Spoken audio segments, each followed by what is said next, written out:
तो स्वागत है आपका आपके अपने YouTube चैनल पर। मैं आपका होस्ट मोहित राठी। आज हम बात करने वाले हैं PSU सेक्टर के एक दिग्गज बैंक के बारे में जिसका नाम है स्टेट बैंक ऑफ इंडिया। जैसे कि आप जानते हैं कि स्टेट बैंक ऑफ इंडिया में पिछले एक हफ्ते में बजट के बाद एक बहुत ही अच्छी तेजी आई है और हम जानने की कोशिश करेंगे कि ये तेजी इस स्टॉक को किस लेवल तक लेके जा सकती है या फिर हो सकता है कि ये स्टॉक यहाँ से करेक्ट हो। तो शुरू करते हैं। अगर आप इस चैनल पे नए हैं और आपने इस चैनल को अभी तक सब्सक्राइब नहीं किया है तो इस चैनल को सब्सक्राइब करना मत भूलिएगा। साथ ही बेल का नोटिफिकेशन भी दबाइए ताकि मेरे हर नए वीडियो की नोटिफिकेशन आपको मिलती रहे। इस वीडियो को लाइक कीजिए, कमेंट कीजिए और अगर आप किसी शेयर के बारे में मुझसे मेरा व्यू जानना चाहते हैं तो उस शेयर का नाम आप कमेंट में भी लिख सकते हैं ताकि मैं उसके बारे में मेरा राय आपके साथ शेयर कर सकूं।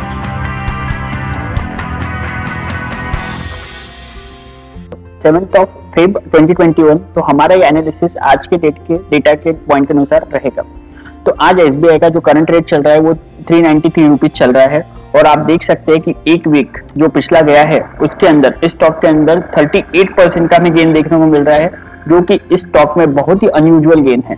अगर मैं एक मंथ की बात करूं तो 35% के रिटर्न आपको देखने को मिल रहे हैं, मतलब नियर अबाउट इसी वीक में ये स्टॉक बहुत भागा है और एक साल के ऊपर इसमें 22% के रिटर्न देख रहे हैं। अगर मैं 5 सालों की बात करूं तो इसके अंदर 128% के रिटर्न हमें दिख रहे हैं, जो कि इतने कोई ज्यादा इंप्रेसिव नहीं है। अगर हम इस स्टॉक के फाइनेंशियल्स की बात करें तो आप देख सकते हैं कि इस कंपनी का जो टोटल रेवेन्यू है वो ईयर ऑन ईयर बढ़ते ही जा रहा है। उसी के साथ EBITDA मार्जिन में अगर आप देखें तो इनके प्रोविजनिंग ये बहुत ही तेजी से कम हुए हैं। इसके वजह से आपको 8,500 करोड़ से इनका जो EBITDA है वो नियर अबाउट 34,000 करोड़ बढ़ते हुए आपको फाइनेंशियल 2020 में दिख रहा है। और जैसे कि गवर्नमेंट ने एक बैड बैंक की घोषणा की है बजट के अंदर, तो हो सकता है इनके बहुत सारे MPAs ये उस बैंक को ट्रांसफर हो जाए और उसके बाद इनका जो EBITDA और प्रॉफिट बिफोर और नेट इनकम है इसमें एक आपको बहुत ही बड़ी तेजी देखने को मिले, क्योंकि ये सारे जो ग्रॉस NPA और नेट NPA है ये इनके बैलेंस शीट से निकल के उस बैंक के बैलेंस शीट में चले जाएंगे और उस बैंक से थोड़ा सा कैपिटल इन्फ्यूजन इस बैंक के अंदर हो जाएगा। तो ये नंबर आपको आने वाले सालों में और भी सुधरते हुए नजर आ सकते हैं। अगर हम इस स्टॉक के शेयर होल्डिंग पैटर्न की बात करें तो आप देख सकते हैं कि सितंबर से लेके तो दिसंबर क्वार्टर के अंदर FIIs ने अपनी पोजीशन इस स्टॉक के अंदर बढ़ाई है, रिटेल की पोजीशन कम हुई है और DIIs और म्यूचुअल फंड ने भी अपनी पोजीशन को थोड़ा कम किया है, लेकिन FIIs ने इसके अंदर पोजीशन को 2.5-3% से बढ़ाया है, जो कि इस स्टॉक के लिए बहुत ही पॉजिटिव साइन है। और हो सकता है कि इस स्टॉक के अंदर कोई जो हिडन वैल्यू हो या हिडन न्यूज हो जो हमें अभी तक पता नहीं है, वो न्यूज जल्द ही इस स्टॉक के अंदर आने की तैयारी में हो। अगर मैं हेके निशी कैंडल के ऊपर इस स्टॉक के चार्ट को देखूं तो आप देख सकते हैं कि बजट के बाद इस स्टॉक के अंदर ये 5 जो कैंडल्स है वो हरी हरी बहुत ही बड़ी बड़ी कैंडल जनरेट हुई है और हो सकता है वॉल्यूम भी आप देख सकते हैं कि बहुत ही ज्यादा है। तो हो सकता है कि ये स्टॉक यहाँ से भी इस अपवर्ड मोमेंटम को कंटिन्यू रखे और आपको इस स्टॉक के अंदर 420-425 के लेवल आने वाले कुछ दिनों में आते हुए साफ साफ नजर आए। अगर मैं प्राइस एक्शन की बात करूं तो अभी ये स्टॉक अपने ऑल टाइम हाई पे चल रहा है, तो हम इसके रेजिस्टेंस की बात तो नहीं करेंगे, लेकिन अगर ये स्टॉक किसी न्यूज के कारण या फिर स्टॉक मार्केट का मोमेंटम अगर चेंज होता है और डायरेक्शन चेंज होता है तो इस स्टॉक के अंदर भी आपको एक गिरावट आती हुई नजर आ सकती है। तो हो सकता है कि ये स्टॉक आपको 350 के लेवल के आसपास गिरते हुए नजर आए। 350 के लेवल के आसपास इसका बहुत तगड़ा सपोर्ट है। आप देख सकते हैं कि इस स्टॉक ने अपने वीकली चार्ट के ऊपर 350 के लेवल के आसपास 3 बार सपोर्ट लिया है और ये वीकली चार्ट के ऊपर है, तो ये ज्यादा इंपॉर्टेंट है। और इस स्टॉक के अंदर थोड़ा माइनर करेक्शन आता है तो आपको अगर ये 350 का लेवल भी टूट जाता है तो आपको इसका नेक्स्ट लेवल रहेगा 300 रुपए का, लेकिन इसके आने के चांसेस मुझे अभी आने वाले कुछ दिनों में या एक महीने में बहुत ही कम लगते हैं, क्योंकि जिस हिसाब से इस स्टॉक के अंदर वॉल्यूम हुआ है और जो प्राइस एक्शन हमें देखने को मिला है पिछले कुछ दिनों में, इसका ये हमें साफ साफ इंडिकेशन देता है कि ये स्टॉक यहाँ से भी और 10-15% बढ़ने की आराम से क्षमता रखता है। उसके बाद अगर कोई बैड न्यूज और उससे ये स्टॉक करेक्ट होता है तो आप इस स्टॉक को 350 के लेवल के आसपास वापस से अकोमोडेट करने की चेष्टा कर सकते हैं, लेकिन अभी तो ये स्टॉक अपने बहुत ही बड़े अपवर्ड मोमेंटम में है। अगर मैं फिबोनाची के ऊपर भी देखूं तो आपको साफ साफ नजर आ रहे हैं कि इस स्टॉक का जो नेक्स्ट रिट्रेसमेंट पॉइंट है वो सेम 350 के आसपास आपको नजर आ रहा है और वहां के बाद इसका नेक्स्ट रिट्रेसमेंट पॉइंट 310 के आसपास नजर आ रहा है। तो जो लेवल हमें प्राइस एक्शन के अंदर देखने को मिली है सेम वही लेवल हमको फिबोनाची रिट्रेसमेंट में भी देखने को मिल रहे हैं, लेकिन जैसे कि मैंने आपको पहले भी बोला है कि ये स्टॉक अभी अपने अपवर्ड मोमेंटम में है, तो आपको अगर इस स्टॉक के अंदर निवेश करना है तो इसके अपवर्ड मोमेंटम को आप यूज कर सकते हो और इसके अंदर निवेश कर सकते हैं।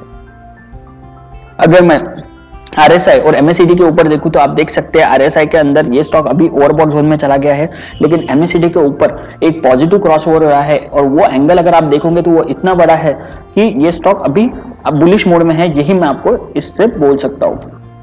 अगर मैं हमारे एक्सपोनेंशियल मूविंग एवरेज जो है 20 डेज, 50 डेज, 200 डेज और 100 डेज का भी मैंने इसके ऊपर लगाया है, तो आप देख सकते हैं। और बैकवर्ड टेस्टिंग अगर करके देखिए आप, तो आप देख सकते हैं कि जो 50 डेज का एक्सपोनेंशियल मूविंग एवरेज है, इसके ऊपर इस स्टॉक ने बहुत ही बार सपोर्ट लिया है और अभी इसका 50 डेज का एक्सपोनेंशियल मूविंग एवरेज 310 के आसपास आ रहा है, जो हमें एक प्राइस एक्शन के अंदर भी ये 310 का लेवल हमें देखने को मिला है।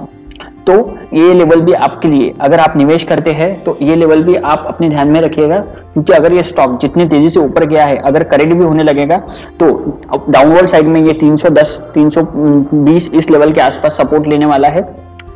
अगर ये 350 से भी टूटता है तो इस लेवल के आसपास आप नजर रखिएगा।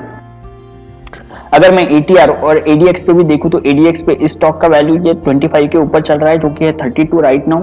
तो ये स्टॉक अभी एक अपने मोमेंटम में चल रहा है। और ATR के ऊपर भी देखूं तो 20 रुपए का जो लेवल है, ये इसके लिए स्टॉप लॉस का काम करेगा। मतलब अगर ये स्टॉक यहाँ से करेक्ट होता है तो 20 रुपए नीचे जा सकता है, और यहाँ से बढ़ता भी है तो आपको इस स्टॉक के अंदर 400, 450 के लेवल आराम से देखने को मिल सकते हैं। अगर मैं इस स्टॉक के ऊपर वॉल्यूम प्रोफाइलर और हमारा कोएफिशिएंट कोरिलेशन लगाओ तो आप देख सकते हैं अभी करंट रेट के ऊपर हम इसके ऊपर कोएफिशिएंट कोरिलेशन 0.77 का चल रहा है। तो ये एक पॉजिटिव बात है। तो हम अगर निफ्टी की चाल देखें तो निफ्टी भी बहुत ही पॉजिटिव चल रहा है और निफ्टी के भी ऊपर के साइड के लेवल्स आ रहे हैं। तो हो सकता है कि ये स्टॉक निफ्टी के साथ और भी चले और ये स्टॉक यहाँ से ऊपर जा सकता है। अगर मैं वॉल्यूम प्रोफाइलर पे देखूं तो आप देख सकते हैं इस स्टॉक के अंदर मैक्सिमम जो वॉल्यूम है वो 300, 300 के लेवल के आसपास हुए और उसके बाद इसके अंदर वॉल्यूम कम होते जा रहे हैं, क्योंकि ये स्टॉक इसके ऊपर चला ही नहीं है ज्यादा। तो हम बोल सकते हैं कि अगर ये नीचे आना शुरू होगा तो 300 का लेवल ये इसके लिए वॉल्यूम प्रोफाइलर पे एक बहुत ही अच्छे सपोर्ट का काम करने वाला है। अगर मैं ऑप्शन चेन के बारे में एनालिसिस करो इसके बारे में, तो आप देख सकते हैं कि इसकी ऑप्शन चेन पूरी तरह से बुलिश हो चुकी है। पुट साइड में सारे ही प्रीमियम, सारे ही वैल्यूज पे कम होते जा रहे हैं और पोजीशन भी ये कम ही होती जा रही है पुट साइड की। अगर मैं कॉल साइड पे देखूं तो कॉल साइड पे भी आपको जो मैक्सिमम ओपन इंटरेस्ट दिखेगा वो 410 के वैल्यू पे दिखेगा, उसके नीचे मिनिमम 400 के वैल्यू पे है। तो हो सकता है कि ये स्टॉक यहाँ से करेक्ट हो और ये 410 के वैल्यू पे जो भी ओपन इंटरेस्ट हुआ है, ये चेंज इन ओपन इंटरेस्ट भी सेम है। इसका मतलब है कि ये सारी ही पोजीशन नहीं बनी है। अभी जब SBI ने 400 का लेवल पार किया उस टाइम पे ये सारी ही नई पोजीशन बनी है और इसका प्रीमियम भी अभी पॉजिटिव है, ये पॉजिटिव साइड में ही हुआ है, तो ये क्लोज नहीं हुआ है। तो आपको इसके अंदर 450 के लेवल आराम से देखने को मिल सकते हैं फेब के एंड तक। हो सकता है कि उस लेवल पे जाने के बाद ये स्टॉक करेक्ट हो, लेकिन इस मंथ में आपको इस स्टॉक के अंदर 450 के लेवल आराम से देखने को मिल सकते हैं। अगर मैं मनी कंट्रोल पे ऊपर देखूं तो आप देख सकते हैं वीकली, डेली और मंथली इन तीनों के ही पैरामीटर के ऊपर ये बुलिश चल रहा है स्टॉक। और अगर मैं डेली के ऊपर इस स्टॉक के देखूं नेक्स्ट रेजिस्टेंस कौन सा है, तो जो हमने 425 की बात की है यही इसके लिए नेक्स्ट रेजिस्टेंस का काम करेगा, जो कि मेजर है। और सपोर्ट के लिए आप देख सकते हैं 350 के आसपास का इसके अंदर एक सपोर्ट चल रहा है। अगर मैं इस स्टॉक के अंदर डिलीवरी परसेंटेज की बात करूं तो आप देख सकते हैं इस स्टॉक के अंदर डिलीवरी परसेंटेज है वो नियर अबाउट 18% रहा है, जो कि लास्ट ट्रेडिंग डे पे था। उससे पहले भी ये 18% के आसपास ही रहा है और उससे पहले आने उस वीक में 22% के आसपास रहा है। इस मंथ में 23% के आसपास इसके अंदर डिलीवरी रही है। तो इसके अंदर डिलीवरी कम होती जा रही है, ये स्टॉक के लिए पॉजिटिव साइन नहीं है। तो ये रहा हमारा SBI का टेक्निकल प्लस फंडामेंटल एनालिसिस। अगर आप मेरी ना माने तो आप SBI के अंदर अभी निवेश कर सकते हैं और 425 के लेवल आपको आने वाले दिनों में आराम से देखने को मिल सकते हैं, जो कि हमें ऑप्शन चेन और प्राइस एक्शन भी बता रहे हैं। अगर ये स्टॉक यहाँ से करेक्ट भी होता है तो 425 का जो लेवल है उसके आसपास एक आपको एक छोटा सा रेजिस्टेंस सपोर्ट देखने को मिलेगा। और वहां से भी अगर ये करेक्ट होता है तो 350 के लेवल के आसपास, उसके नीचे मुझे ये स्टॉक जाते हुए नहीं दिखता है नियर फ्यूचर में। तो ये रहा हमारा SBI का टेक्निकल प्लस फंडामेंटल एनालिसिस। आप अपना निवेश इसी के अनुसार कीजिए। Thank you. As always, thanks for watching. Drop a like, leave a comment and don't forget to subscribe.